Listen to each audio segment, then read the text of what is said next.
C'est une ambiance studieuse qui règne dans cette salle de la tour administrative à Cotonou. Devant leurs ordinateurs, ces agents commis à la tâche passent en revue des piles de dossiers. Depuis l'annonce par le gouvernement d'une opération spéciale d'appurement des avancements des agents de l'État, les équipes n'ont pas tardé. L'opération d'appurement a commencé depuis le 15 juin et va prendre fin le 17 juillet 2026. À l'étape actuelle, nous sommes autour de 17 000 situations administratives qui sont déjà initiées, traitées et validées en cours de visa et de signature par les autorités compétentes. Donc ces actes seront bientôt transmis à la direction générale du budget pour mandatement.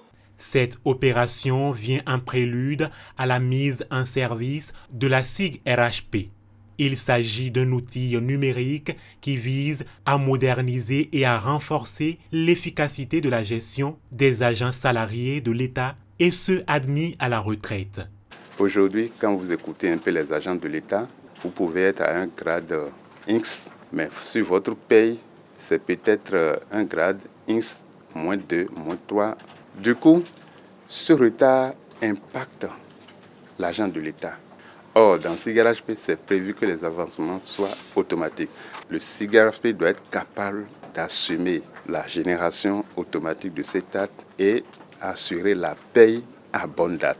À travers cette opération d'appurement, le gouvernement du président Romuald Wadagni affiche sa détermination à résorber les retards administratifs accumulés au fil des années.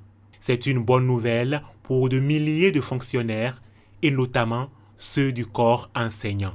Cette situation permet aux enseignants de rester à leur poste au lieu d'abandonner les enfants et courir derrière leur hâte. Et cette opération d'appurement nous a permis de vider. Aujourd'hui, nous sommes à près de 12 277 situations déjà gérées. Sous l'œil d'un dispositif composé des cadres des ministères sectoriels, de la direction de la fonction publique et du budget, les dossiers sont traités dans la transparence et avec célérité.